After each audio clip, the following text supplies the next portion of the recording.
जो स्त्री दूसरे पुरुषों में आसक्त होती है, वो स्त्री अपने पति के सामने यह 3 नाटक अवश्य करती है। नमस्कार प्रिय दर्शकों, आज एक बार पुनः आप सभी का स्वागत है।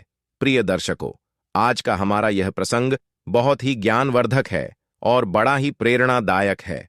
श्रोताओं, चरित्रहीन स्त्री के लिए बदचलन, स्त्री के लिए अपना धर्म, अपना कर्म और अपने लोग हमेशा से ही पराये होते हैं।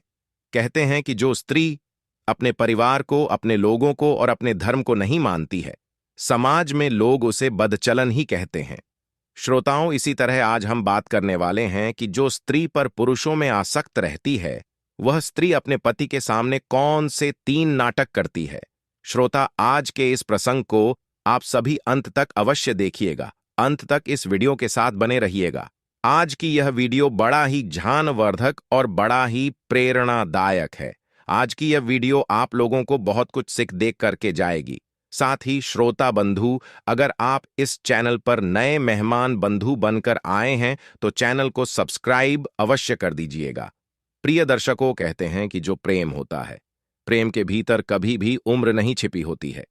कहते हैं कि जो सच्चे प्यार करने वाले होते हैं, वो ना तो उम्र का लिहाज करते हैं, न ही धर्म का लिहाज करते हैं और ना ही अपनों का लिहाज करते हैं।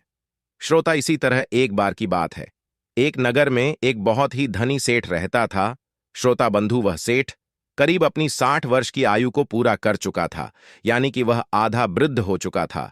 अपने जीवन की आधी आयु को वह सेठ जी चुका था। दर्शकों, इसी तरह इस उम्र में भी सेठ का विवाह नहीं हुआ था, परंतु सेठ चाहता तो अपनी बेशुमार धन दौलत की वजह से कहीं से भी विवाह कर सकता था। परंतु श्रोता बंधुओं, कहते हैं कि मनुष्य का भाग्य और दुर्भाग्य उसका विधाता ही लिखते हैं। जो विधाता लिखते हैं वही होकर रहता है।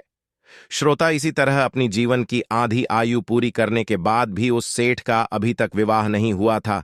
उसके बाद में सेठ बहुत परेशान रहा करता था, और जब सेठ पूरी 60 वर्ष की आयु पूरा कर चुका था तो सेठ बड़ा ही चिंता में पड़ने लग गया। सेठ सोचने लगा कि मेरे पास खूब धन है, धन दौलत की मेरे पास कोई कमी नहीं है, खूब सारा मेरे पास पैसा है और मैं अपने जीवन में केवल धन ही कमाया है।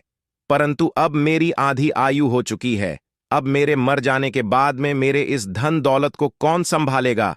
आखिर इसका असली हकदार कौन बनेगा? श्रोता बंधुओं, फिर इसी तरह गांव के कई बुद्धिमान लोगों से सेठ ने जब चर्चा की, सेठ की उस चर्चा को लेकर उन बुद्धिमान लोगों ने, उन वरिष्ठ लोगों ने सेठ को अच्छे अच्छे रिश्ते बताएं और सेठ से कहा कि तुम विवाह कर लो, और विवाह के बाद में जब तुम्हारा कोई पुत्र पुत्री होगी तो ही तुम्हारी इस पूरी जायदाद की असली हकदार बनेंगे। श्रोता बंधु, इसी तरह फिर सेठ के पास खूब सारा धन था।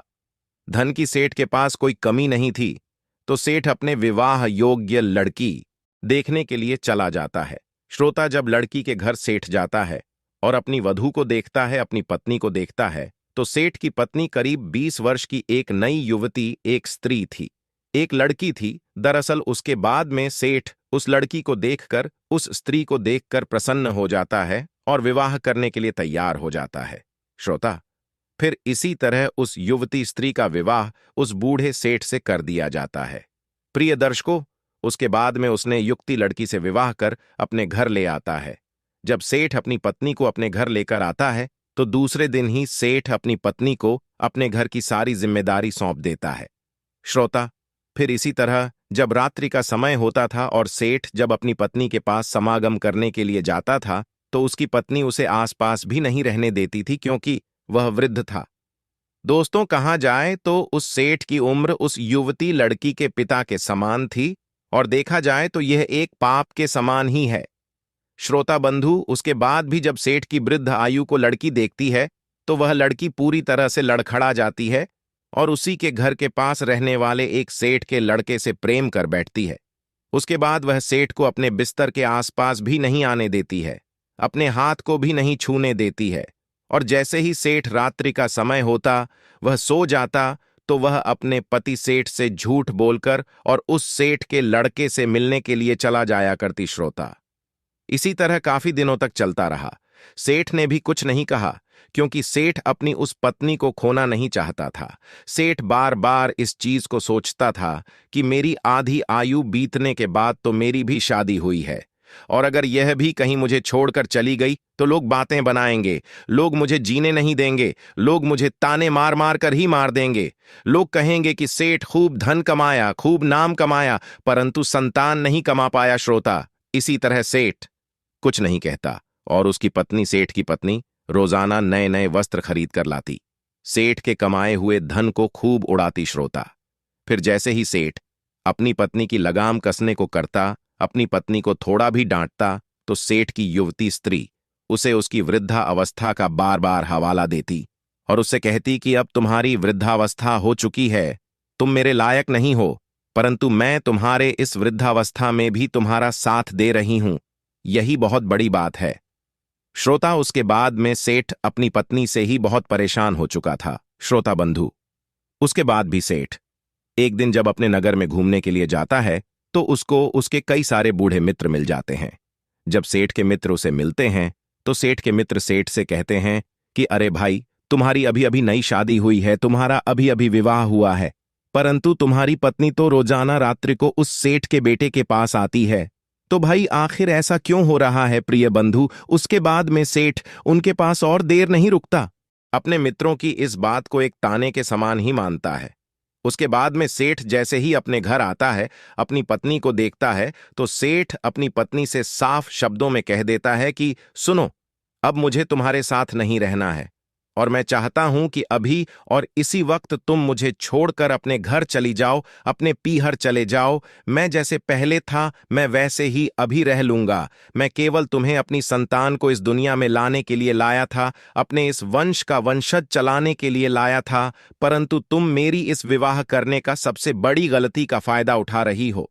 श्रोता बंधु, उसके बाद में वह सेठ अपनी उस बदचलन पत्नी को वहां से भेज देता है और अपनी सारी जमीन जायदाद, अपने सारे धन को गरीबों में बांट देता है और फिर सादा जीवन जीने लगता है और भगवान की भक्ति में लग जाता है। श्रोता, कहते हैं ना कि जब स्त्री गैर मर्दों से समागम बनाती है, गैर मर्दों से आसक्त होती है, तो अपने पति के सामने, अपने परिवार के सामने कौन से 3 नाटक करती है।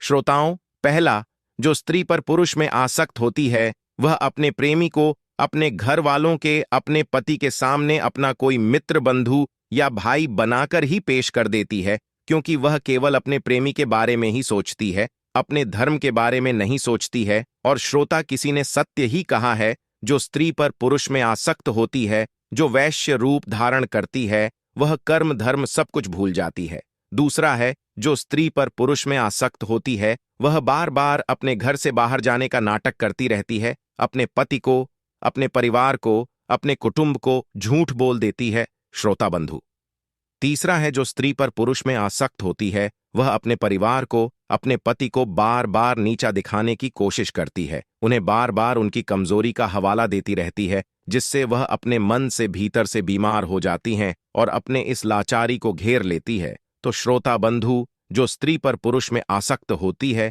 वे 3 नाटक अवश्य करती हैं। यह प्रसंग आपको कैसा लगा, कमेंट बॉक्स में अवश्य बताइएगा। साथ ही चैनल को सब्सक्राइब नहीं किया तो अभी चैनल को सब्सक्राइब कर लें। धन्यवाद।